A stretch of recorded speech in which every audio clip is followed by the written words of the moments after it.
What is going on? Happy Memorial Day weekend, all you clubbers out there. This is the Clean Hits Hockey Podcast. We got your host, Brad, Corey, Clean Hits Trent as well. We're going to do just something a little new. We haven't really done our take on a mailbag kind of Q&A session. And since we're kind of slowing down and getting into that period where the Stanley Cup Finals are kind of all the attention the league is spotlighting right now, and draft talk is kind of slowly getting there after the lotto. Everything kind of calms down for a bit as people kind of finalize lists and stuff. So we figure, why don't we do a little catch up? Ask you guys some comments. If you're watching live, feel free to pop those in the comment section. We also asked a bunch of people in the Clean Hits Discord what they would like us to discuss in our kind of Club Mammoth section. If you're currently in the Discord and you subscribe to the blog and the YouTube page, feel free to DM any of the Clean Hits members and we can get you access there. But yeah, just kind of felt like, it's a long weekend. Let's just kind of shoot the shit a bit, if for lack of better terms here, and kind of just go over some kind of housekeeping, I guess, along the lines of everything that's been going on with the team, rumors, trade situations. And then as we get into June, we're going to really start to take more of a deep dive on the draft itself. But first of all, how are you guys doing? I'm hanging on by a thread, Brad. Hanging on by a thread. You seem like it. Yeah. So good. About to go to a little barbecue pool party thing at the neighbor's house. A couple of kids the boys play hockey with will be there. So we'll have some wild little mites, little 8U players running around, probably some bloody noses in the pool and a whole lot of chaos. So about to head over there after this recording. So that'll be great. Other than that, a pretty quiet weekend. We didn't have any youth hockey this weekend just because it's a holiday weekend, big tournament in town. So some like AA teams were in town for a Memorial Day tournament. So we had to give up the ice for the little house leaders. Yep. So pretty quiet hockey free weekend for the most part, apart from me watching some CHL hockey and just continuing to cram for the exam that is the NHL entry draft coming up. Yeah, you are our de facto NHL guru here, so we're excited to see not only the player that they could be picking at fourth, but later in the draft, some of those guys you like. And again, we'll be talking probably mostly draft stuff all month long, so definitely tune in. This is kind of how Clean Hits started. We're all kind of draft dorks and did a ton of coverage of last year's NHL draft. So if you go back to cleanhitshockey.com, you can kind of find all of those old articles that have player profiles, especially on Tige and Baudouin, who they selected. But yeah, that's what we're kind of gearing up for over here. Corey, how about you? I see you got your new Mammoth hat on, and it looks fantastic. Yeah, some Mammoth swag arrived the other day. A couple of hats, a shirt. Looks like there's a second package coming too with a pennant to go beside the Utah Hockey Club one there, and a puck as well. But big weekend for, Utah's not playing, but 4 other players today winning the championship, right? With Team USA, Logan Cooley, Michael Kesselring, Captain Clayton Keller, the captain of the U.S. team as well, and Josh Doan, all getting the OT win in the gold medal game over the Swiss. And, this is kind of an interesting tournament because it gets overlapped by the Stanley Cup playoffs. It's not as popular in North America compared to how popular it is in Europe, but, always a good opportunity to play a best on best competition, and even better opportunity to play in that level of a game and to come away with the championship. So we know Bill Armstrong puts a big emphasis on players who won championships. We know Bill's won a number of championships as well. Oshawa Generals, St. Louis Blues, the American League as well. So huge news for those 4 Utah players to win a championship, and not only Utah players to win one this week, as our 2 Russians, Simishev and Boot, won in the KHL as well. So. Yeah, I guess we should just kind of go right into some of that news. The big ones coming out for the team, is Simishev and Daniil Boot officially making it official and signing with the team. So the Russians are indeed coming. Red alert. But we got a 6'6", maybe 6'7", fast as hell left shot defenseman who pounces on the opposition like a lion in the wild. And I do not mean that as a joke. Go watch his videos. The way he hunts down opposing players is really something else to see. Coming over, and Daniil Boot, the 6'7", maybe 6'8", maybe by now he's over 7 foot. Who knows? We'll find out once he gets to camp. Kind of like a player who should absolutely not be able to play the way he does in tight spots, and what he can do around the net, and the kind of playmaking ability he has will be coming over as well. Whether or not they make the team out of camp will be something that we'll be keeping our eyes on this summer. But definitely two very solid additions to the NHL squad, and definitely the AHL squad. Now, a lot of times when these players come over from the KHL, there's some guarantees or handshake deals that they will get a sniff in the NHL at least, or kind of be the first call up. So will be interesting to see how much time they spend in Tucson, or if they're just in SLC all year. But that's going to be an exciting thing to watch out for. And then, as mentioned, the international tournament, the big summer one, has ended. The USA beat a drought that was longer than the Toronto Maple Leafs have won a Stanley Cup. Winning for the first time since 1933. Clayton Keller, Cooley had great games. The one that kind of stood out to me too as making a big shift was Josh Stone, who I felt like had a lot of confidence building in this tournament. And on top of that, this is kind of where Kesselring really started to blossom last year. It seemed like a lot of Utah fans, even some of our friends in the Discord, are really hyped on Kesselring coming into the season. I think us three, maybe not as much, because we had seen a lot more of him during the Coyotes year. But it seemed like that was the confidence booster he really needed to really excel as a top four defenseman. And man, if Josh Stone takes that next step because of some confidence he gains here, Cooley being pretty elite and comfortable up on that top line at times. I don't know. Great chemistry with Clayton Keller in this tournament too. Yes, that was kind of eye-popping. I mostly saw highlights here, so I'm not going to try to make it seem like I watched every second of every game, but it was very encouraging to see them kind of going off the way they went off. And then I can see in our comment section, guys like Benjo, guys like Rod, asking how good Tage would look in Mammoth Blue and how the hell could we acquire him. So I think we'll have to bring that up a little bit. I still think he's probably out of our grasp, but you never know. Another big thing that happened, I just want to take a quick little pivot here. Before we kind of get into the whole Q&A session, the first annual Clubbers Cookout went off this weekend, and I know I'm very jealous I wasn't able to make it, not being in the area. I think we all feel that way because seeing all the pictures, it just looked like a really, really amazing event. Ryan Smith sent a bunch of merch over for some of the giveaways. I can't believe how many people attended it. It sounds like they were able to raise a ton of funds for, which cause was it for again? I'm sorry. I don't remember what they were donating to, but I think it was a couple different charities, all organized by Gangrene. You've seen him at all the games. He's kind of the hype man in a fan form, and Donor Nation showed up too. I just got to give a shout out to Donor Nation. I feel like everybody is right now, but they have really taken the internet by storm and it's made the offseason really fun. So I don't know. This team's got something special going on. We always talk about the community here, but really terrific work seeing what they all did out there. And next year, give us the heads up and I'll mark it down on my calendar and maybe we can get out there too.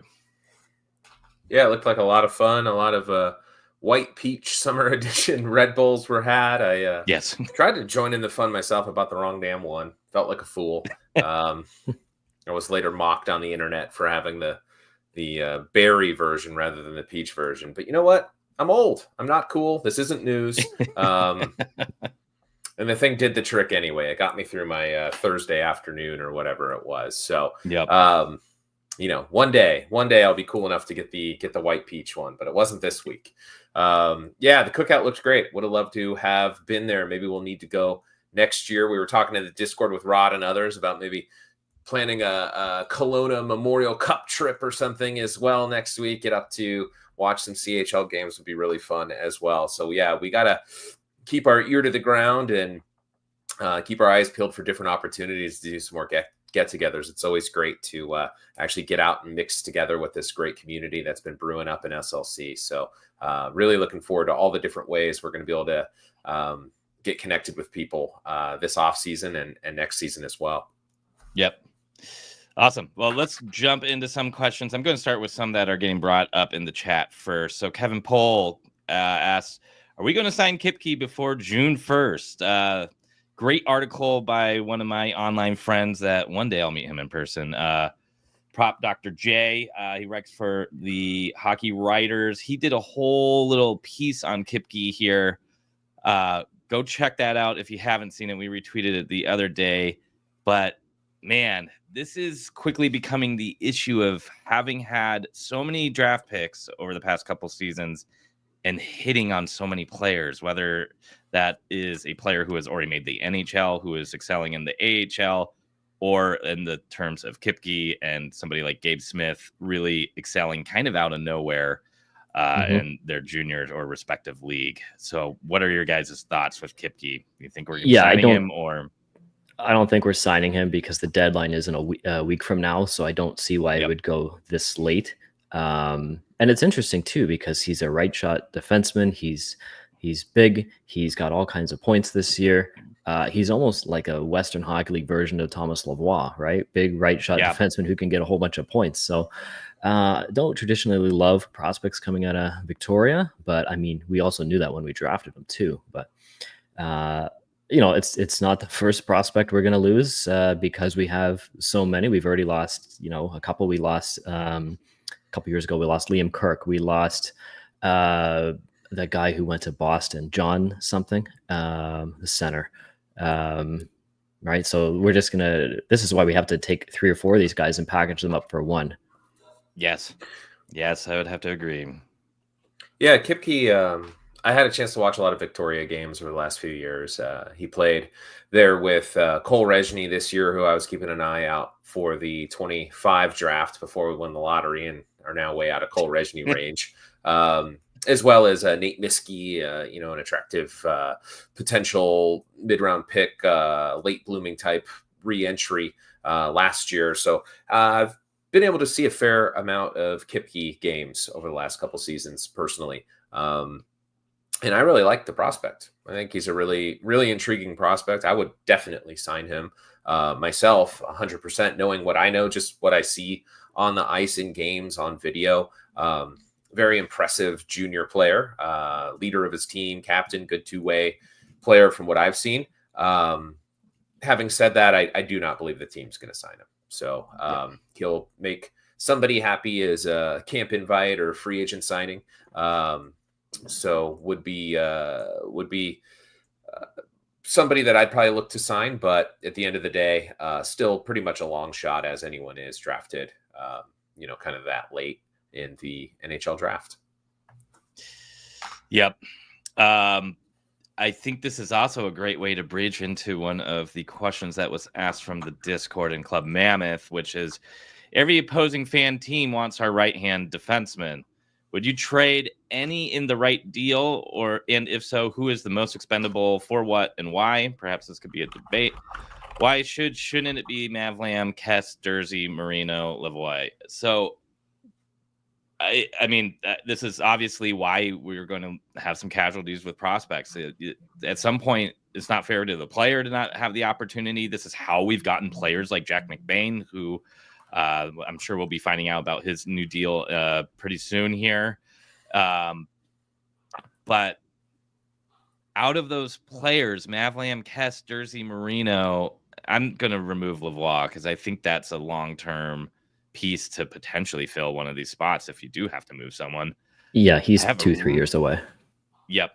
I have a really hard time figuring out who I would move if I had to. I think earlier in the season when we've talked about internally, I think we were all pretty much like, we just found gold with Kess. So why wouldn't we capitalize on that and move someone like Kesselring, who may not look as good with reduced minutes or may come back down to earth, and he really didn't. There was that little point where he kind of fell off a little bit when Marino came back and Jersey was healthy, and he did get those reduced minutes. But then there was a great interview with him where he's like, I just need to find ways to be as impactful as I possibly can with those minutes, and he started to do that again. Yeah, if I had to move one of the three, I would move Marino, just because his contract is up the quickest. Jersey has value on the power play right now. But I really don't want to move one of these guys until probably next summer, when we have a little bit better idea of where Mavlam is, right? Because if you move, let's say you move Marino for a center or whatever, so then Mavlam's got to play at least 15 minutes next year. And what if he's not ready? And inevitably somebody's going to get hurt. So the depth on right defense beyond that group it's not there. And you can bring back Nick DeSimone, who showed pretty well, but do you want him playing 50 games next year? So that would give me cause for pause to move anyone right now, but I would be more comfortable making that sort of move a year from now. Yeah, I wouldn't move any of them personally. Did I say Kipke was a right-hand shot D? He's not. He's a left shot D. I don't. I thought he was a righty. I feel like I said that, and now I can't remember. Sorry, mind is a little blank today. But yeah, I wouldn't really move any of the right D that we have on the NHL roster. I think we're in a good shape. You want to have a pipeline going, as we've seen injuries happen. It's very important to have guys in reserve. John Marino's traditionally kind of had up and down seasons, so I'd be excited to see what he's capable of this year.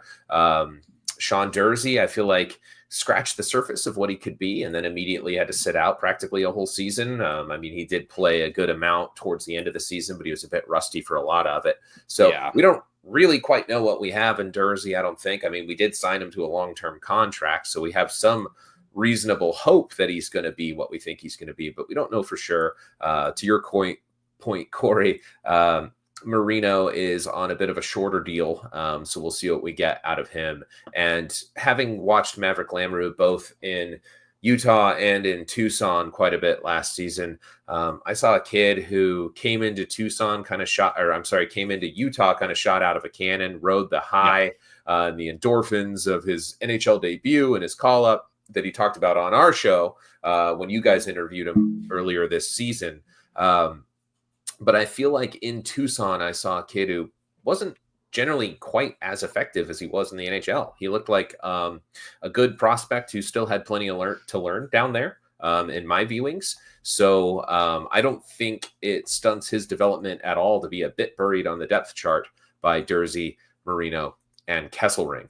Kesselring, of course, is another guy who he's shown some peaks, he's shown some valleys. He hasn't quite yet established that level of consistency of an NHL veteran. So we know where the high water mark probably is for him, but we don't really necessarily know where he's going to settle in and what he's going to be. So I think until we have a little bit more clarity on each of these players and a little bit more assurance of what they're ultimately going to be and what their place is in the organization, it would be a little premature to look to deal any of them, in my opinion.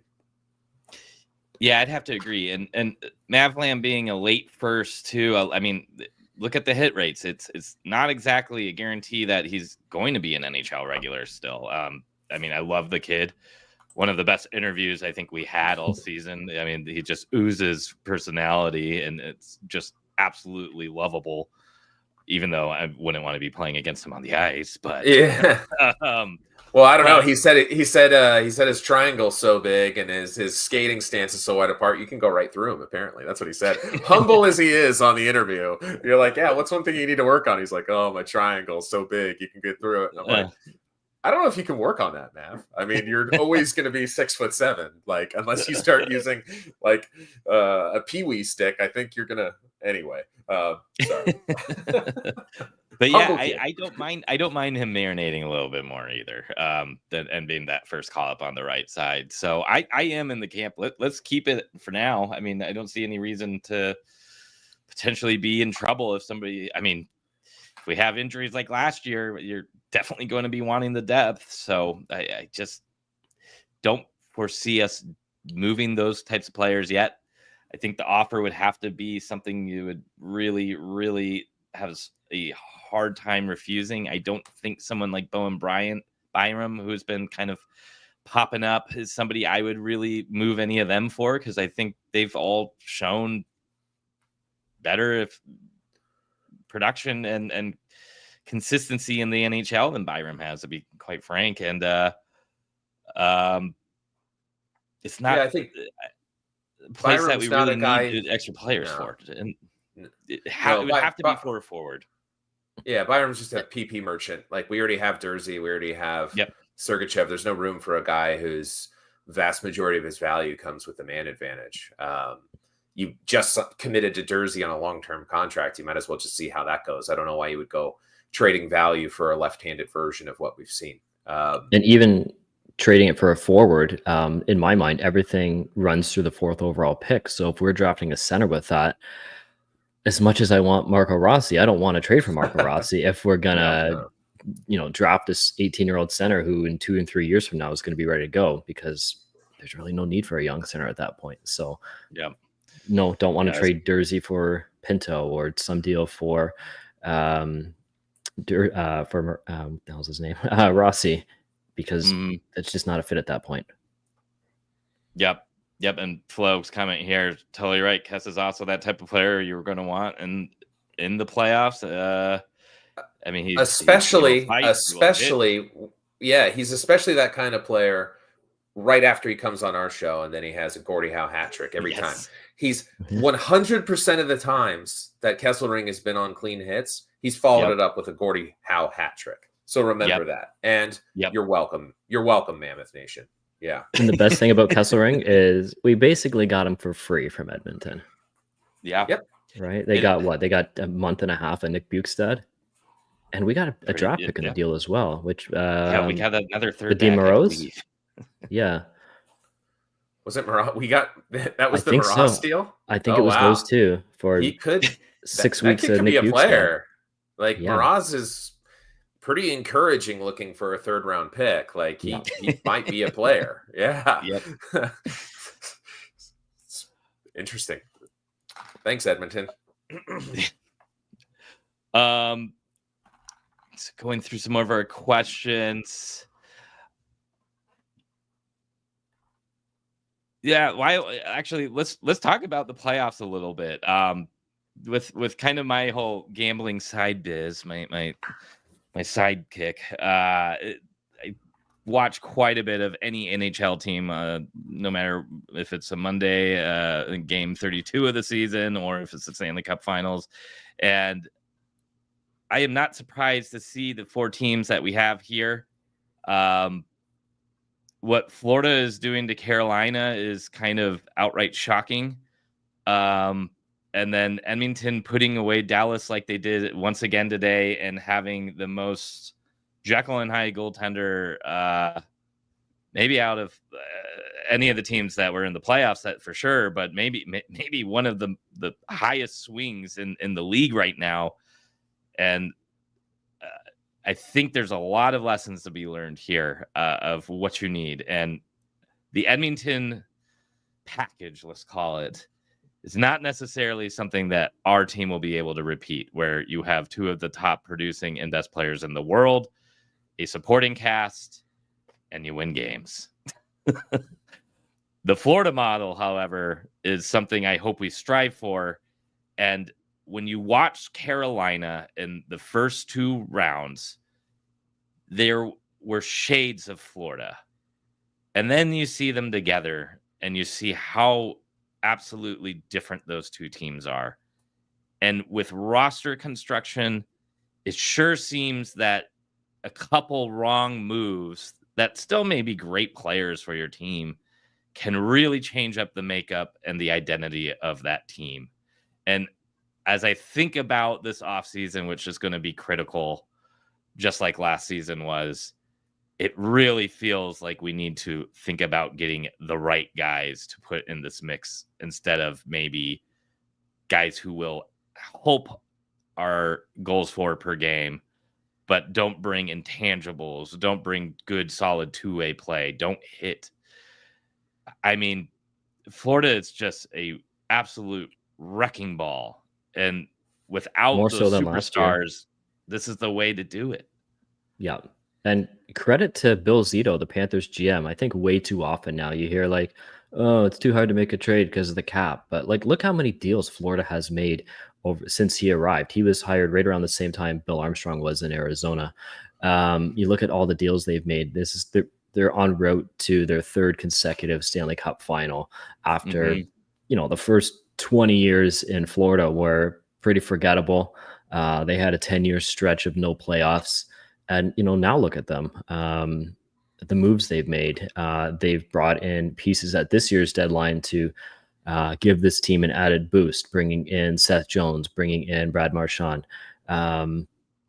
Just solid throughout, right? So I don't know if we can totally carbon copy it. We don't have a Barkov. We have a Logan Cooley, which is number one center in his own right, but he's not Alexander Barkov from his own end of the ice. But if we're going to carbon copy any team, Florida is, not only do they win, but they're entertaining to watch as well. Yeah, and I think Florida's geared a little bit more towards that St. Louis model that Bill Armstrong had success with when they won the Stanley Cup. There are some similarities there, I think, wherein there's a lot of high-end talent, but not a lot of generational talent. And there's a really high caliber buy-in to a team system, two-way game, grit and physicality, a culture, if you will. So I think that that's something that you see GMBA gearing towards at the draft table, and I suspect he'll continue to do that. So Brad, when you talk about adding the right players rather than the best players, I think you're really after something there. I mean, in a perfect world, probably the highest available player on my list at 4 is probably going to be James Higgins, right? So like when our pick comes up, if I look just at my list, just my ranking, James Higgins probably going to be the most highly ranked available player at number 4 for me.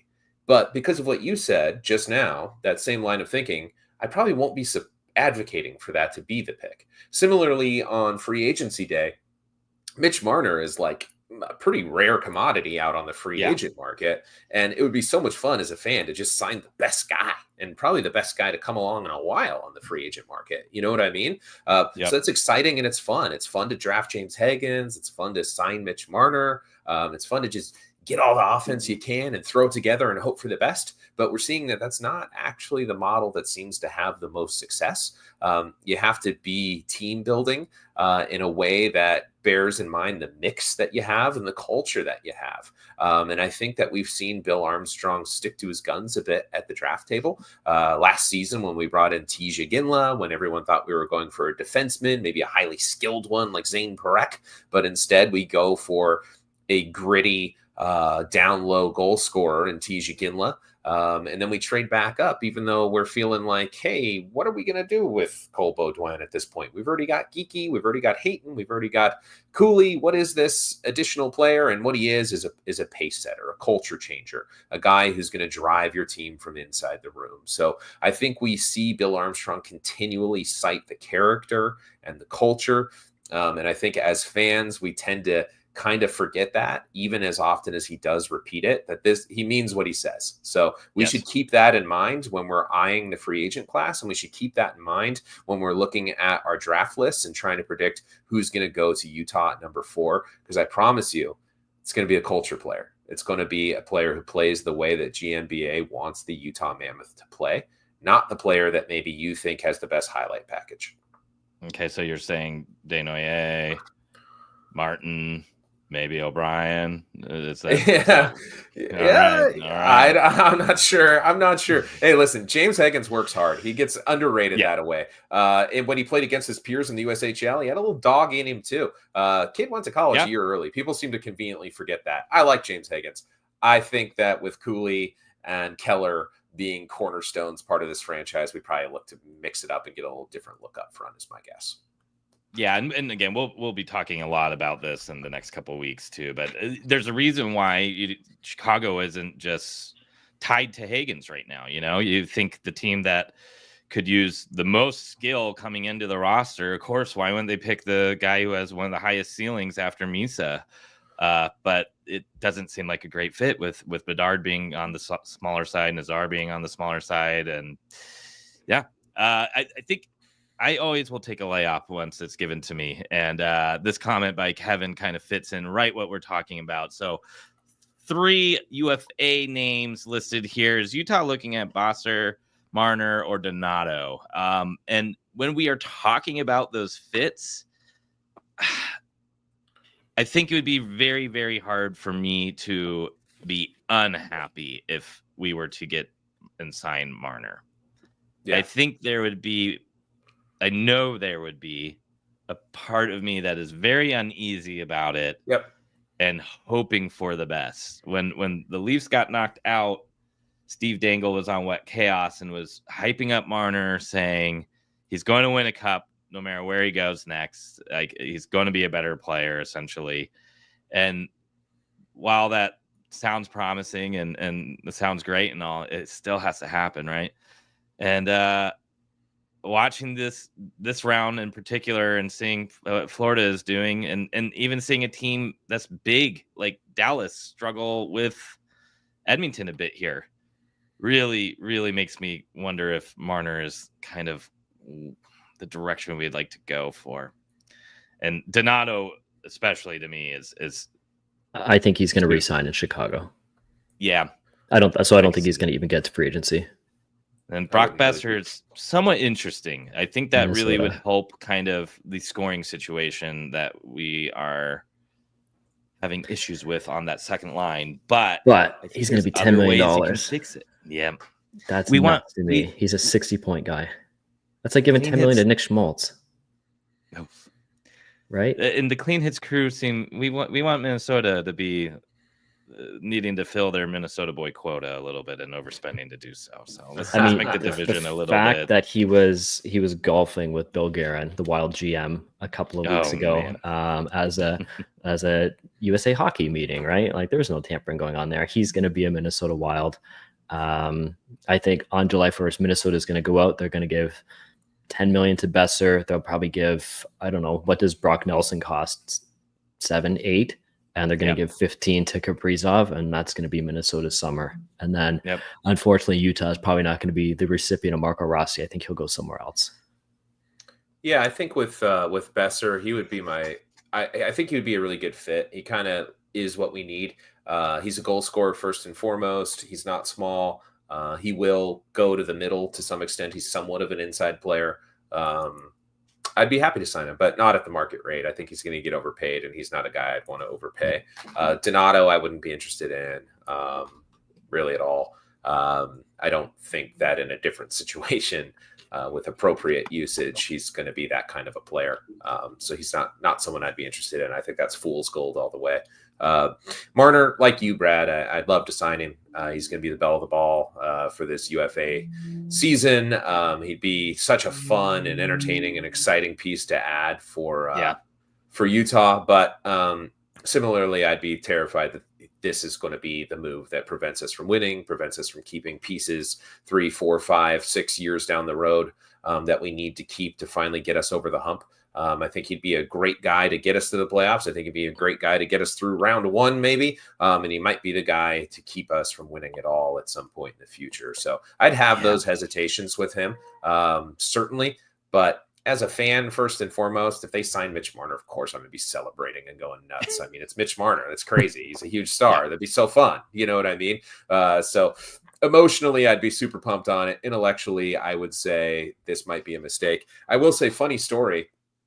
Their whole draft year, I loved Mitch Marner so much more than Dylan Strome.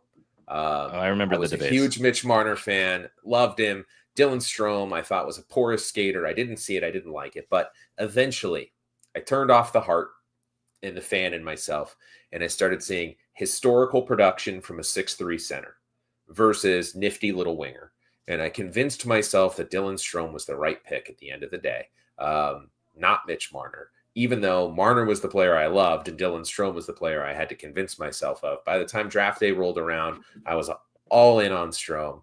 And you can't just necessarily trust the on paper, cold, methodical, metrics-based analysis. There is some part of hockey that's about the excitement and the fun, and what a player can add to your mix. So I'd hate to make the mistake of doubting Marner a second time and eating crow just as hard as I did the first time. Okay, Yeah, so I don't. to Higgins then, huh? So I don't Higgins really is have the right pick. concerns over Marner's money. It's going to be $14 million, but the cap's going up to almost 115. It's twice what Keller makes, but Keller signed his deal when the cap was like 60 million, right? So yeah, Keller okay, is going to be the equivalent of a 3.5 million player, right? Like, It's nuts. So you look at Marner, hasn't gotten it done in the playoffs, but neither have Austin Matthews, John Tavares. William Nylander's been fine. Morgan Riley has not. So I don't think that falls all entirely on Marner. I've also looked at players like Tyler Bozak, Nazem Kadri, and Phil Kessel, who have left Toronto and won Stanley Cups. Phil Kessel should have won the MVP of the year. The Penguins won the cup. Yes. He was dominant. So no real concerns there. He's an elite talent. I know you could be at maybe two really good pieces for the price that you can get one Marner, but he's a 100-point guy over the last, I know not with the injuries and stuff, but if you go to 82 game pace, he's a 100-point guy over the last handful of seasons. So I think if you have an opportunity to bring him in, you do it. I'm concerned that Anaheim can put together a pretty good package. If he wants to stay, I think he wants to get out of Toronto, but if he wants to stay close, I think Detroit can put together a pretty good offer. Vegas is always concerning because they're just so, I don't even know how you describe Vegas, but if they can free up some cap room, I think they're going to be all over him because they had Stanley Cup aspirations and they didn't even come close. So, they're going to do something big. I think if Vegas wants to free up the space for Marner, I'd almost rather be the beneficiary of that. I'd rather help alleviate their cap constraints by taking on Ivan Barbashev or Wild Bill Carlson, rather than getting, married to Mitch Marner for the next 7 years. It would be fun to bring in, a nice fit that's a bit of a bridge to the youth, that allows us to qualify for the playoffs next year, but won't get in the way of our eventual Stanley Cup aspirations because they'll have aged out and moved on by that point. So I'd love to kind of shoot for the middle on the short term and bring in a nice proven piece like that, and let somebody else make the big mistakes on free agent day. Yeah. I guess what I would say too on the money thing with Marner is, like, I think back to when Tavares came to Toronto and that screwed up their whole cap because Matthews and Nylander and Marner all still needed contracts. But I don't know if we're really in that case because I think Logan Cooley is going to sign on July 1st, maybe, within hours of Mitch Marner. And then, we're kind of set for contracts, right? What about Keller? Yeah, he's 3 or 4 years out though, right? 3 years, I think. And then I guess but Marner's going to be 7 though. Marner's going to be 7. So in 5, when are we going to win the cup? The cup is coming in 5 years, right? If it's coming, not before then. So that's where it gets hairy, right? Because then even, say Tisha Ginla, Daniel Boot, one or the other has pops off and doesn't get a bridge deal. They get a big second contract. Then you could end up in a little bit of trouble pretty quick, I think, because of the length of the Marner deal. True. And I think we're also going to lose a pretty good player here once this Atlanta expansion gets announced. Oof. Yeah. The last 2 expansions, we lost Timu Palkkonen and I can't believe you remember. I can't actually remember the guy we lost to Seattle. We signed him from Philly either. And then was it Jamie McBain? Or Jamie McGinn? No, it was I'm going to look it up, but McGinn sounds maybe right, but I don't remember him on Seattle. No, who we lost? I can't remember. Remember when everyone was afraid it was going to be Christian Fisher? I can't look that up though. They're like, oh no, we need to make some moves so we don't lose Christian Fisher. I'm like, what the hell? Why? The expansion draft makes the Marner situation a little bit more interesting too. I haven't really factored that into anything. Yeah. It was Tyler Pitlick. Tyler Pitlick. Wow. Yeah. He was good for the Yotes. He was. Yeah, He was was, fine. but He was nobody fine. lost any sleep over losing him No, for free. Whereas, no. like next time, like you could be Austin talking Krause about level Jersey. player. Yeah. You could be Yeah, talking like that's about a like pretty big hit. Kesselring. and if Marner's Or- taking up one of those protected spots, it starts to get dicier. And Because Yeah. what Kinda was the coming back around to this, I don't have an issue paying Marner $14 million. I have an issue with the top 6 and top power play roster spot it clogs in a couple years when you may not want him to be the one clogging it. Yep. Totally agree. When 'Cause- Tej isn't getting top PP time and the guy who is touting himself as a 50 goal scorer never gets to reach even 30 because of limited minutes and doesn't get to hit that upside, that's where I'm like, man, I really wish we didn't have this guy for 4 more seasons. Totally agree. That's my problem with it. Yeah, the Vegas idea is interesting. If you can drop the center and then you can get Carlson and then he just fills that second line hole 3C. until the drafted player is ready. Or if you draft Martone and then you can bring in Barbashev to fill that spot for 2 or 3 years, and then you can go and sign like Matt Duchene, something like that. But that's I guess actually in that situation we're getting Marco Rossi. So right, that's the only way we can do it if we draft a wing, because it doesn't make sense to bring in 2 centers unless you're moving another one out. But I don't think Hayton or McBain or anyone like that is going anywhere. I think McBain, by the way, I was looking at the offer sheet stuff the other day, and we have to get McBain done here in the next 4 weeks, basically, because if he goes into restricted free agency and he can be an offer sheet target, someone can go $4.5 million for McBain and it's a 2nd round pick. Like, what do you do at that point? I think like $4 million is the absolute max for him, but like starts creeping up into those numbers, $4.5 million, and the competition is only a 2nd round pick. Like, if a team like Toronto does that, who needs some bodies, needs some size, I'd match that. Yeah, remember the cap going up to 115 doesn't only matter for $14 million average players. It matters for $4.5 million average players too, right? Like that's going to be peanuts. A lot of money for probably a 3rd, if not 4th liner long term. That's fine. In 2025 it is, but it's not in 2028. And right now we have all the cap space in the world, so I'm fine with it. I mean, between the hot tub and everything else that comes, those types of intangibles with McBain, I would hate to lose a little bit of the room because we didn't match and did. I'd rather what Edmonton did, and I'd rather have McBain at 4.5 than Krause at 4.5.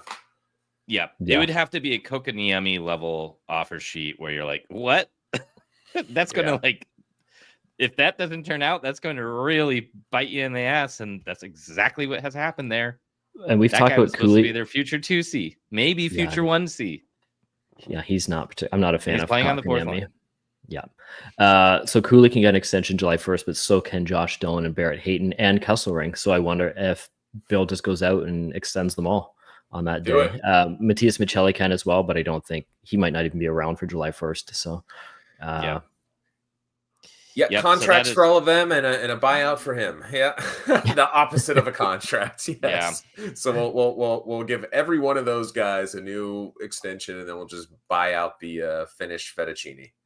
And that will sting a little bit. I'm sure if he goes to the right team and gets the right minutes with the right line mates, it's going to look bad because he can probably get back to being a 60-point guy. But it's just like Kipke, right? We don't have a spot for him. Yep. Well, he won't be in Arizona because the team wasn't good. Nostrosa in our top 6. Yeah, not on a playoff team. That's the difference. Yep. He can be a 57-point player on a tank team. Yes. He's not going to do that on a contending team, not on a playoff team. He's not. So if he wants to go do the Donato thing and put up a bunch of points in trash time for the Hawks while they're tanking for number 1 overall, then more power to him. Like, those roster spots are valuable to teams like that, but not here. He's not a fit. He's kind of in that tier of players like Mikheyev, I guess Donato kind of fits that, where they probably over exceed what your expectations are for them. And when they're on your team, they kind of feel like a valuable asset. But the other teams on the outside looking in go, oh, I mean, we don't really need that type of player. No. The teams are not like kicking down your door trying to get a 165-pound perimeter winger. You know, like it's just that's not a thing. It's not in the chat, but I'm going to throw in a question. Scale of 1 to 10, what is the likelihood that Nick Schmaltz is on this team next year? I'm going to say 4 out of 10. Wow, really? Yeah, I think he's getting moved. I think it's very likely he's on the team unless we sign Mitch Marner. Then I think it's very unlikely he's not on the team. Yeah, I think if you sign Marner, you have to get rid of Schmaltz. If you don't sign Marner, you can probably keep him. And I think they probably will, just because I think his trade value is lower than his production would suggest. I think of 60-point players in the NHL, do they have like who aren't old, right? Yeah. So 60-point players in the NHL under the age of 30, who has less value than him? I'm Probably not really a Nick Schmaltz fan, but I'm thinking if you have to spend $10 million on Brock Besser or some of these other, like Nick Ehlers, give him $8, $9, $10 million. Would you not just take Schmaltz at under 6 and you're going to get the same production? And I don't know, but we can't really move him if we don't bring in another winger. So I guess it really only makes, like you said, we can only move Schmaltz if we bring in Marner. Like we're not going to sign Besser and trade Schmaltz. Like what's the point? And unless Schmaltz is part of a package to get an upgrade in that position, right? And then we still have the capital to go out, or the cap space to go out and get another top 6, 3rd line, 2 line kind of tweener type player as well. Yeah, I mean, fair to say that the biggest needs are a center, scoring wing, and possibly a backup goalie, and that's kind of it. That's like the offseason checklist. So I will say I think it's 50-50 he's on this team. You got to go on one side of the fence. Okay. Well, okay, I'll do 60-40 not on the team. Okay. Because BA really has not done much in free agency as far as getting free agents.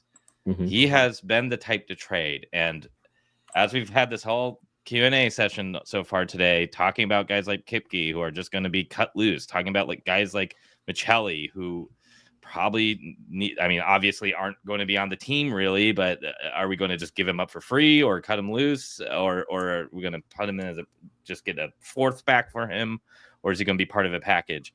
BA's done a very good job consolidating, whether that's moving up in the draft by consolidating picks, whether that's putting packages together for one player, like the multiple picks used for Marino, and obviously the multiple picks, prospects, and current roster players he used to get Sergachev. I have been saying this in the Discord for a couple days now, and after last night's game, I think this could get even more interesting. What about a guy like Shevnikov, who is really looking brutal these past 2 games for the Hurricanes, but had a phenomenal first 2 rounds of the playoffs, leading goals for the team. I think he was 2nd in goal scoring up until the Florida series. Out of all the teams in the playoffs, has struggled to really hit his ceiling in Carolina, and that could be due to system play. Maybe he doesn't get along with Rod Brind'Amour all that well. Maybe, he's been juggled around with different line mates all through his career. He's played everything from the 3rd line to the top line, 2nd power play to top power play. What if it's something where a team like Carolina, who has been interested in Schmaltz before, we had it kind of here. You heard rumors last offseason that Carolina was going to trade for him. I guess the deadline, right? Yeah, 2 deadlines ago. Yeah, But Tulski likes the controlled zone exits and entries and neutral zone puck transporting play of him as a winger, which I can understand that. He's a pretty decent possession player and transition from that perspective. His controlled zone entries are really high. It's why Rick Tocchet tried as hard as he could to move that kid to center and keep him there because he plays a bit like a center. So I think that advanced stats, people tend to like Schmaltz for that reason. You know, he's got that sort of money puck quality to him when it comes to the metrics. So if they're interested in him, I would trade a freaking arm and a leg to get Svechnikov. Are you kidding me? I would kill to have that. He's 25 years old. That kid's amazing. If that, I don't really care. As Hayton, right? I don't know. Or he was the one before. I think he's 20. He went second overall, right, behind Darlene. So 2017. Yeah, I think so. He's a Barry Colt, right? He's a Barry Colt, like Kobo. Yeah, I would kill to add Svechnikov. I don't care. I mean, if they want us to retain half of Schmaltz's salary and send him an unprotected first next year, plus something, I don't care. I'd do it. I don't think Carolina's moving them. I think they need to add scoring. They don't need to just change out one score for another. Like they need another Svechnikov, or just they wanted Marner. Keep it to have right? plus. I know. Yeah. Plus Schmaltz. Yeah. They wanted Marner, right? They could afford Marner if they got a big pile of very liquid assets that are flippable for Svechnikov. They could sign Marner. The problem with them is they don't have that star player, right? Svechnikov's never going to be a 100-point player. Marner is. No. And their big problem that at least that the media has identified is that they don't have those 100-point players. They tried Rantanen and it didn't work out. They mitigated that by bringing in Stankoven, which was a nice way to control the damage that happened, but Stankoven's not going to be a 100-point player either. You know what I mean? So they're still starless, and Marner is a star. So maybe that changes the math for them a little bit. I don't know. Though it doesn't seem like Marner wants to go there, so who knows? I don't know. Shevnikov was a -1 yesterday, no points, 14 penalty minutes off of 19 shifts with 0 shots on goal. Yeah, Rod Brindamore called him out after game 2, saying he was on a totally different page than the rest of the team. So he was miserable to watch game 2, and I had a good amount of money on him because I thought for sure he was going to be leading the charge on the shot front. He did have 4 hits in last game. Game 2, I think, was even uglier on the penalties. So this is 2 games in a row in the conference finals where he is just dudded. I mean, they got to do something, right? They're probably going to get swept. Second year in a row in the third round. I don't care about. Or no, is it 3 years in a row under? I don't care about the one from like 15 years ago. That doesn't matter. No, that's 3 in a row. Players. Is it 3 in a row? Wow. Okay. They got swept by the Panthers last year, and then the year before that, Boston. Was it the Lightning? No, the year before that, the Panthers took down the NHL record-setting Yes, that's right. Boston. But anyway, it is already 11 straight losses. They played Florida 3 times in a row 15, in the conference finals. I'm gonna look. They would have had to if they made it 3 times in a row. Oops. What did I do there? Why am I the big one now? Hello. There we are. Either way, yeah, they're gonna. If they get swept, they're gonna have to make some changes. I don't think they'll fire Rod. Probably not. No. So they'll want to make a big change. Whether that's the 25-year-old, I don't know. But like, who else is it going to be? Who even qualifies as a big change there? They're not going to get rid of Aho. So what? That whole defense is old as hell. Yeah. So like, Shevnikov was a -3 with 0 shots on goal, 5 hits, and 3 giveaways in game 2. I'm still paying a fortune for him. I don't care. Yeah, no, I want to get there. That's the type of player your coach is frustrated enough with and a bad enough performance that you say we need something to change. And Speaking of Russians who need a change, did you guys see the picture of Sergachev chilling with Simashev? Yes. You're like he went to Russia to go get our boys. You know. Yeah. I think they just need a Svechnikov to complete the whole Russian mafia up in SLC. You know what I mean? Maybe give Artem Duda a call up, and then we're going to take the NHL by storm. So yeah, give me some Svechnikov, please. Then we'll trade for Barbashev too. Why not? Make it a party. Yeah, Carolina down 0-3 this year. Last year they lost in round 2 to the Rangers. The year before that, got swept by the Panthers in round 3. There you go. Year before that, lost in the second round. Year before that, lost in the second round. Year before that, lost in the first round. A year before that, which was 2019 playoffs, they got swept by Boston in the third round. Must be nice. Must be nice. Right. And then the year, and then they had what was it here? They had like 8 years in a row. 1, 2, 3, 4, 5, 6. They had 9 years, no playoffs. And then 2009, they that also I got recognize. swept. Yes. Yeah. Yes. 2009, they got swept in the round 3 by the Penguins. Yeah. 9 years in a row of like losing deep into the playoffs, I can't relate to. But 9 years of not making the playoffs at all, I can definitely relate to. So I say we trade in our real problems for some champagne problems. What do you say? Yep. Yeah. But yeah, I think that's the type of trade or situation where Schmaltz gets moved. You either are adding Marner, and we just can't have too much of those types of players, or you use Schmaltz to get an upgrade in your top 6, or maybe not even an upgrade, because as Trent, you pointed out, there aren't that many players that are in that 60-point range that I would prefer to have. I mean, or I'm. There aren't that many. There aren't that many that are in his range, period. But what I'm saying is, like, of 60-point players under the age of 30, he might be the least valuable one, because he's soft as butter and doesn't go in the middle and isn't consistent and has a lot of. I shouldn't have said any of that. He's a player you can't always rely on from a motor perspective, at least from a fan perspective, what you see on the ice, what the camera picks up. It seems to me that he's not always going all out in the way that other players who catch your eye more easily do. Yes, but every single team in this league needs more 60-point players. Yep, including this one. Yep. So I really think if you move him and you can't bring in 2 players that can put up around his production with other qualities as well, you have moved one problem and didn't fill the other one.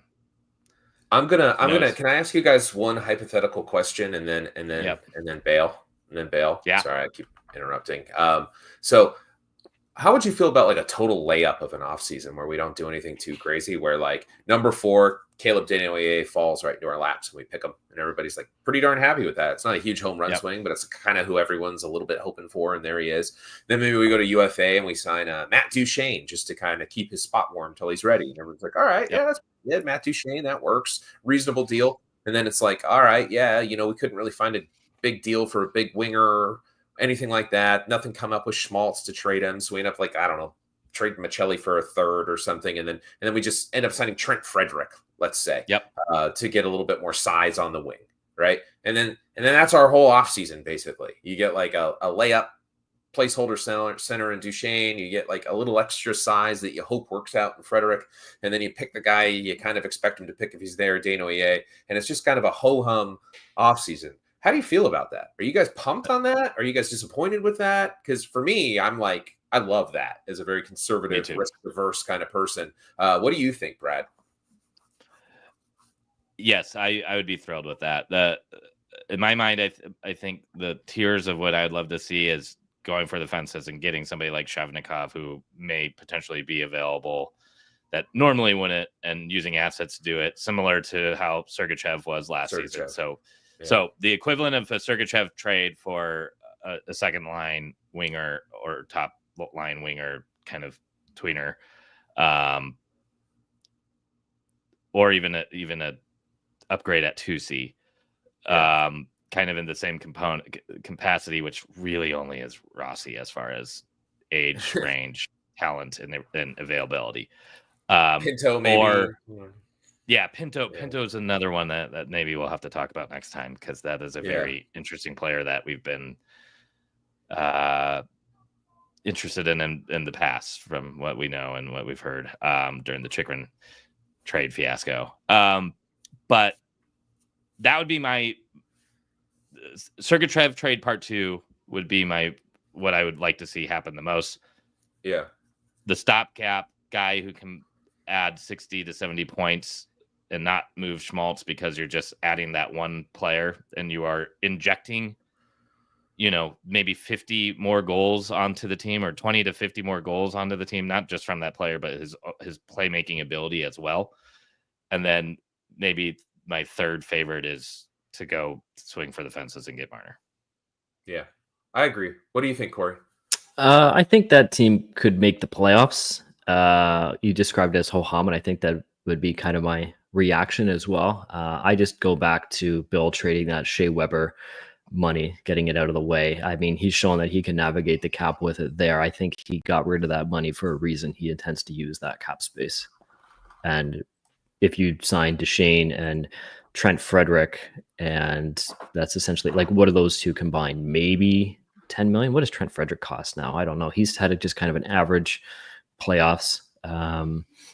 Duchesne's you may be throwing 8 million at Duchesne though. Yeah, that's what I was thinking, especially to get him to leave Dallas, right, where he's finally kind of caught on after some slower years there in Nashville. But listen, I'm not going to stand idly by while you bash the name Trent, besmirch the good name Trent. So I'm actually I'm disgusted and I'm leaving. So good day to all of you.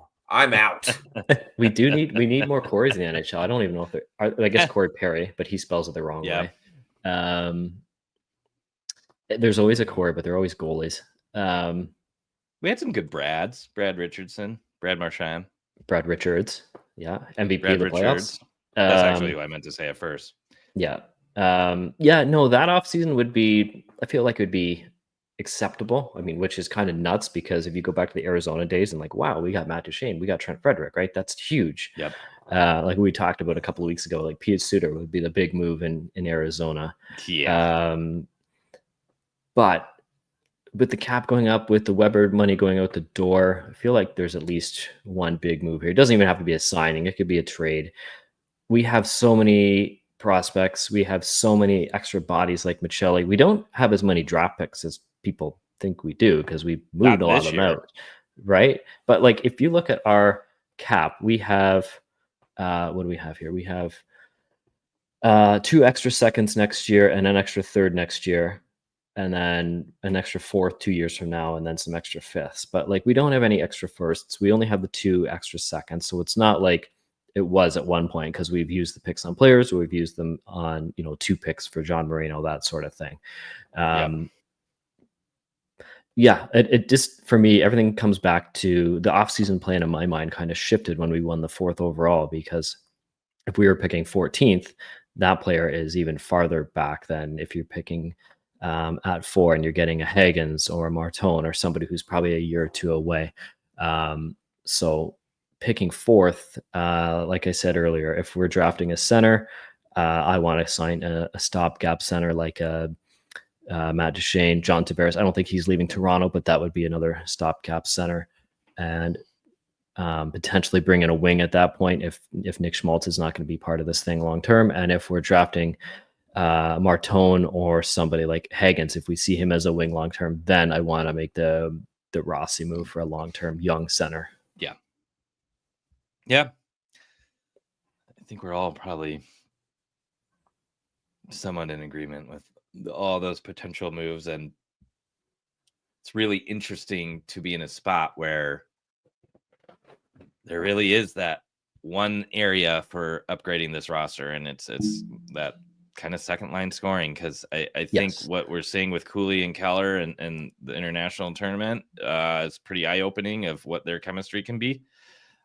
There's one last question that I wanted to kind of go over from the Discord that is kind of around that, because Cooley, Garland, and Keller have had great chemistry, and I think you kind of could see what a high motor guy that has a little bit of playmaking, a little bit of snarl, and a little bit of goal scoring ability like Garland could bring. That line on paper is very, very small, but who's another guy like that you could go out and get? And maybe there's an undervalued player like that on a different roster.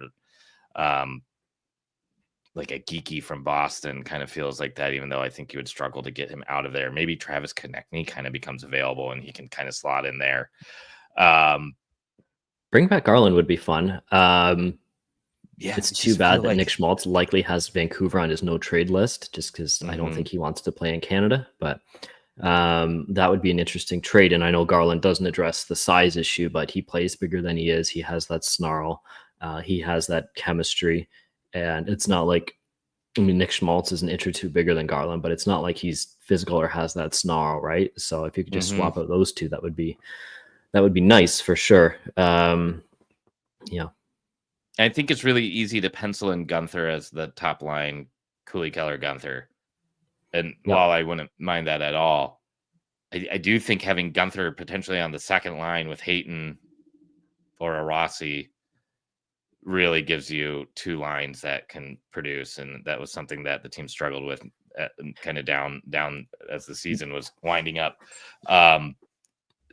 So maybe it is as easy as finding a guy with motor who's typically been a 50-point player who can be elevated by a Cooley and Keller for that top line. Then have that Hayton, Gunther, Schmaltz on the second line where you have some playmaking, some grit, and just one of the best shots in the league. Maybe that's maybe we're setting our sights too high on those guys like Duchesne's and whatnot, and maybe we do need to find like a little Energizer Bunny type for that top line.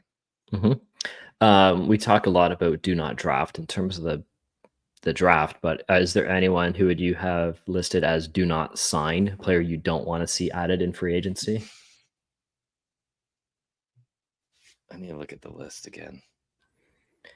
What if you're watching Trade Center or whatever the American version of that is, and you see the headline that Utah has signed Sam Bennett, 7 years, $70 million?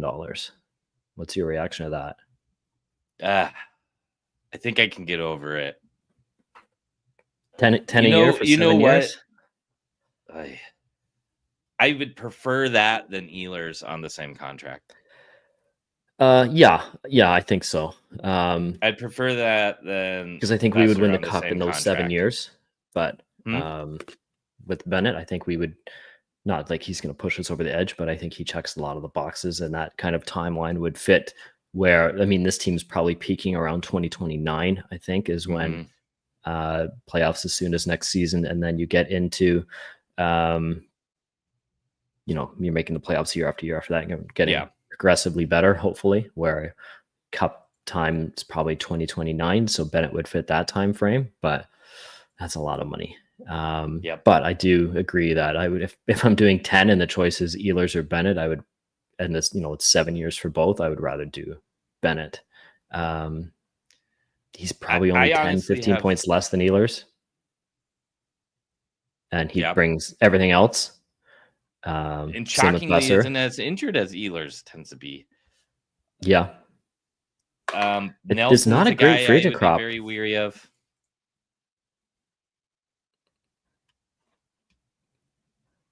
But who was the other one you were weary of? Brock Nelson worries me a touch.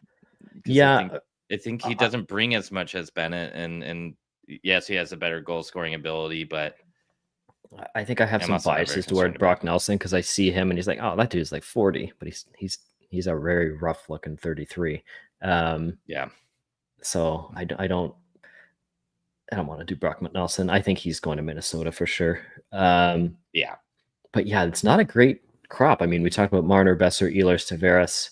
As far as names forwards themselves are, I mean, I think this is a better group than last year. It is, but then kind of after those top 10, you get into like Kyle Palmieri.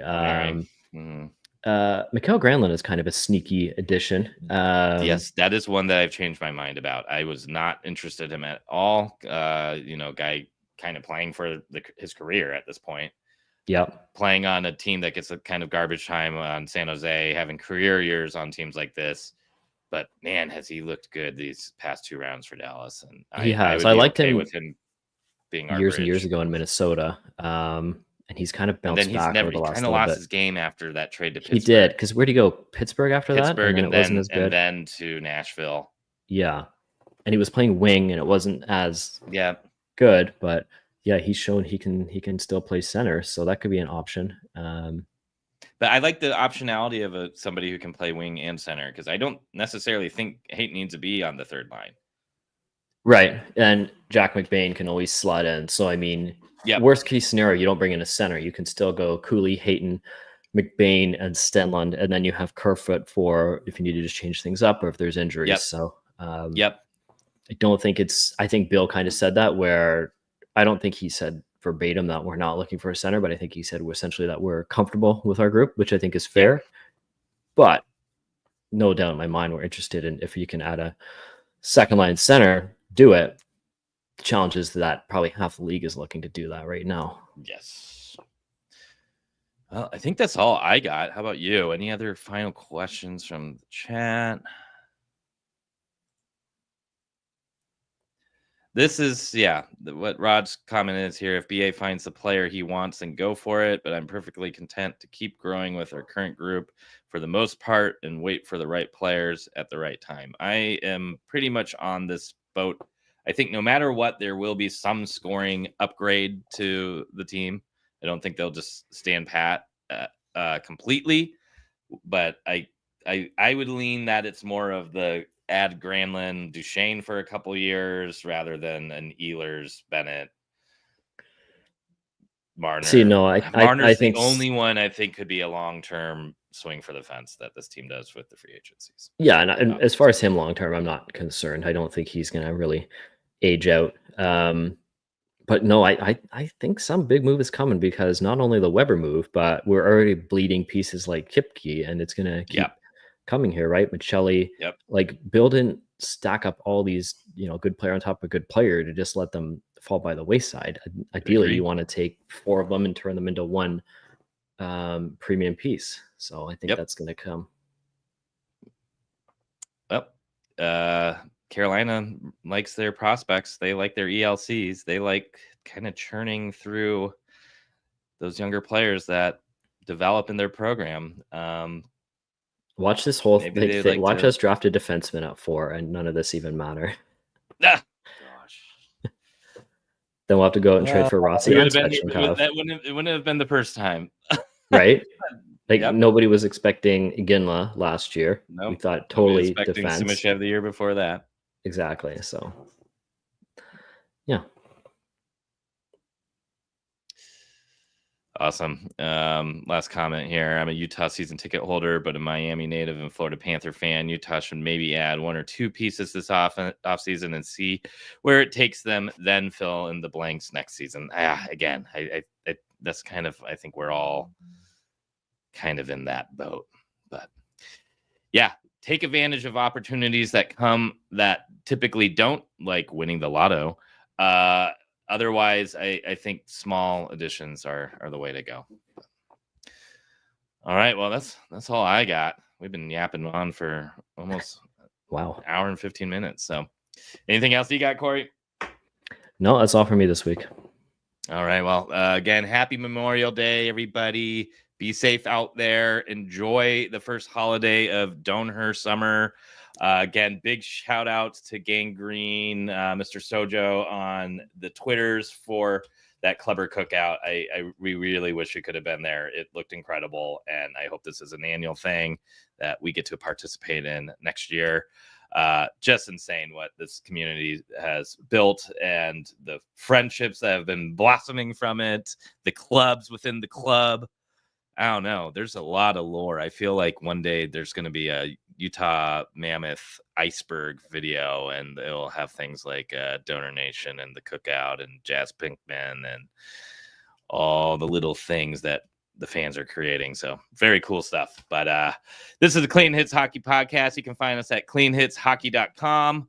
Like, subscribe on YouTube, Spotify, Apple. It goes a long way for us. We got shirts, tons of different designs at shop.cleanhitshockey.com, or join us at our Discord at discord.cleanhitshockey.com. If you can't get enough of the Utah Mammoth, we got you covered there. I can't even keep up with it anymore because so many people are talking. But yeah, this is Brad. That's Corey. Adios. We